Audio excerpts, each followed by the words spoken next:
Welcome to Course Grinder's first C++ tutorial. We're going to be using Xcode to design our code throughout this entire series, so if you don't already have a preference of which program you use to write your code, I highly recommend Xcode. I find it has an extremely simplistic interface, so it's great for all the rookies out there, and you'll be able to follow along exactly the way that I'm showing on screen, so it might even be a little bit easier.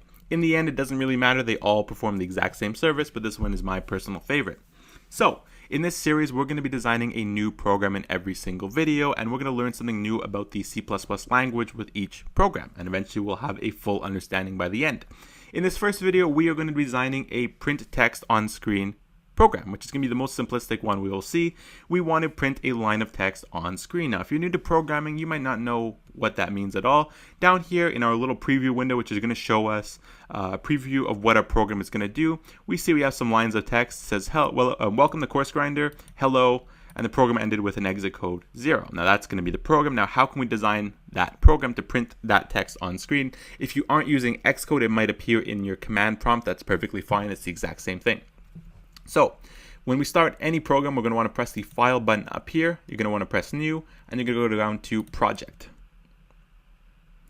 In Project, we're going to go to OSX Application Command Line Tool. We're going to be using this for the entire series, so always make sure you do the exact same thing. Press Next. It doesn't matter what you put for these first three fields, but make sure your language is in C++. You don't want to be venturing to one of these other things right now. You're going to press Next. I already have one open, so I'm going to press Cancel, and we can get started. Now over here on the left, you see we have a main.cpp, and this is going to be the spine of our program. It might not mean anything to you right now because that's the only file we have in our video 1 folder, but as we get further into the series and as we make more complicated programs, we don't want to put all of our code inside of one file. It's going to get a little bit messy. We're actually going to divide it into many different files, but the main.cpp is always going to be the spine, and inside of the main.cpp, we're going to have the main function. The main function is going to be the script that your program is going to read, and it's going to follow that script so it knows exactly the way you want everything to be executed in. Not all of your code will be inside the main.cpp and certainly not inside the main function, but it's going to need to know exactly what order you want things to be done inside the main. So keep that in mind, and we'll go back to that in a few videos. So before we actually get into writing the code, we need to define a few things, and we're going to use these preprocessor commands, which are going to be defined by hashtag or a pound symbol. I have no shame in calling it a hashtag. We're going to write include, and then in triangle braces, IOStream. And on the next line, we're going to define our namespace by typing using namespace std. And we'll end that with a semicolon. Now, what do these two lines mean? Well, you're always going to see these in our .cpp files for this series. They're going to allow us to use certain notation throughout our program, and they allow the compiler, which is our computer, which is going to translate what we write, the programming language, something we understand, into binary, something that the computer understands. It's going to tell it how it should interpret the programming language we use, because the computer has no idea what we're talking about when we write the programming language. It needs to know exactly the way that it's going to look at it and how it's going to translate it into binary or ones and zeros. So we're going to start off with those two lines in pretty much every .cpp file we'll have in this series. We might have more things up there as we get more complicated programs. We'll need to include more files. That's what the hashtag include means in this top line. Pound symbol, number sign, call it whatever you want. I'm going to call it a hashtag. I have no shame.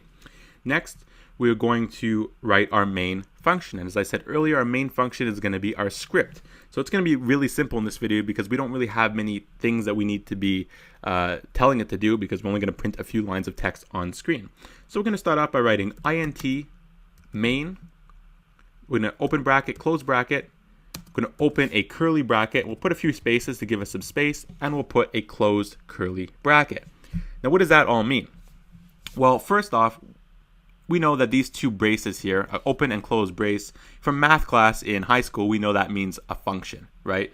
You always see, f of x and all things, that's a function of x, and inside the bracket, it's your function. So when we see that, that's the function, and here is the name of our function. We're calling this function main. Now, when we design functions throughout this series, we can call them whatever we want, but I won't let you do that with the main. You're going to want to keep it called main. So you're going to want to have that set up for pretty much every start of the video. You're going to want to have your main, your function, and what's this over here? What does int mean? Well, int is an abbreviation for integer. We want to make things simple, so we're going to abbreviate integer to int. And that's going to define the data type and the size of the memory, or the quantity of memory, that we're going to be using for this function. Now, different number types will use different types of memory. You can tell that easily by thinking, like, we know that an integer is a whole number. So 1, 2, 3, 4, those are integers. Now, if you want to be more specific, say 3.14, those are decimals, right? Those are decimal numbers and real numbers, and those are going to have to obviously have more memory associated to them because it's more specific, right? We know that 3 is less specific than 3.14. 3.14 is more precision. It tells us exactly what we want. So when we're going to be working with decimals, we're going to want to allocate more memory to those functions or those variables. When we're working with integers and it's just a simple whole number, we don't need to use that much. We don't want to waste memory because it's going to make our program run slower. We want to make sure that we use the appropriate data type. Now, when we define a data type to a function, that means what value are we going to be getting in return? So what will we get at the end of our function? Now, this is not necessary for every program that you use to write your code in, but I'm going to include it anyway because some people might need to have it. At the end of our main function, we're going to write return 0, and we're going to end that off with a semicolon. Semicolons are used to end lines. In some cases, you won't need to put it everywhere, and I'll show you guys the reasons when we need to do that when we approach them. But for now, always remember that you need to end your lines off with a semicolon. This means that at the end of your main function, so we're going to put this down here because everything we work with is going to be up here, and the last thing in our main function is going to write return 0 with a semicolon. That means at the end of everything, it's going to return the number 0. The main function knows that it's looking for an integer, and the main function sees the 0 and it will end the program because the main function is the script. It's going to get to the end. The return 0 is the end of the script. It's the last line of your script, and it knows to end the entire program. So that knows that we're going to be returning an integer, and then we can write everything up here that we want the main to do. So for this video, we're going to be writing all of our code inside of the main. Eventually, we won't always have to do that, and you'll see exactly what I mean later on. So we're going to want to print a line of text on screen. We're going to write the word cout. Now, writing those 2 lines of text up here, the preprocessor command and defining our namespace, gives us the ability to use the word cout. It gives it meaning to this word, and this means that you want to output something on the screen. You want to output a line of text on the screen. And by output a line of text, we just mean appear down here. So cout, you're going to write that, and you're going to put these 2 triangle braces. You're not going to close them. You're just going to put 2 of them pointing towards the cout. And I'll mention something about this later on in the video, so you'll be a little bit more clear because we'll have inputs and outputs, and you're going to have those arrows pointing in different directions depending on which one you're doing. Now we're going to want to write what text we want to put on the screen. We can put anything we want. We can put welcome to course grinder, just like we have on the bottom. Actually, I should probably put something different, right? Just so you know, just so we see exactly working. We don't want to have the exact same thing down there because it might look a bit confusing. Then we're going to put 2 more of those arrows, and we're going to write end L and end that off with a semicolon. The end L is going to tell it to work on a new line. As we see down here, these 2 things are on different lines. If I didn't have end L at the beginning, you would see welcome to course grinder and hello would be on the same line. I'll show you an example of it later on how it looks.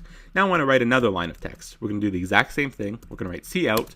We're going to put those 2 triangle braces, and we're going to write lol. Close that off, and L. Now everything we have inside of the brackets, inside of the quotation marks is going to appear as is. We have all these different words that mean things in our program. You know, end L means something, cout means something. If I just wrote lol, the program might get a little confused because it's looking through its definitions and it has no idea what LOL means. So we're going to want to put it in quotation marks when we want it to mean it just means the word LOL, or it just means the text welcome to this video. It just means the text welcome to course grinder. You don't want it to mean anything special. You don't want your program to go crazy. You have to put it in quotation marks. Now we have those 2 things here. It says output the line welcome to this video on the screen. Output the line LOL on the screen, and you're going to end both lines so they appear on new lines. We're going to press this button up here, the little play button, which is going to be the build and run button. Just look for the build and run feature on whatever program you're using to write your code. On the bottom here, we see welcome to this video, LOL, and the program ended with the exit code 0. Remember, we defined our main function to be looking for integer data. Well, 0 is an integer, so we'll end it off, and it knows that the program needs to end. So that's great. Let's look at one last thing here, or we're going to look at 2 last things. Let's remove the end L here. Let's just see what it looks like. We just want to give you guys a feel of how the program works and how these little things work. Now we see it's kind of messy, right? Welcome to this video, lol. There's no space between anything. If you wanted to put a space, you would have to put the space here, because everything inside of the quotation marks is as is, even the spaces, and we see now you have that space, but it looks nicer when you have the end L at the end. So let's go fix that. So that's how we input lines of text on screen. Now, one thing I want to just specify right now, and I'm going to specify this many times because it does confuse a lot of people, we might have something called cin. Say we want to input something to the program. Say the program asked us how old we were going to input it to the program, we would need to prompt it with a cin. Now, cin is going to have the arrows pointing away from it. Now that might be a bit confusing because we know that cout will have the arrows pointing towards it. So think of your cin as the start of your journey, right? Cin, it's going to be sending its message, and it's going to go to the output eventually, and that's going to be the cout. So notice how the arrows will point away from the cin, and it's going to point to the cout. Obviously, they're not going to be pointing in this direction. We're going to keep them in this direction like this. But just one little trick for you guys to remember. And I'm going to remind you guys about that later on. So that's our first program. We learned how to print a line of text on screen. It's very simple. We're going to be going at a very slow pace. You don't need to worry about getting confused. I'm going to keep everything pretty simple. Make sure you leave a comment below if you would like more clarification about something. I will be responding to every single comment. Hope you guys enjoyed, and subscribe if you want to see more C++ videos. Thanks.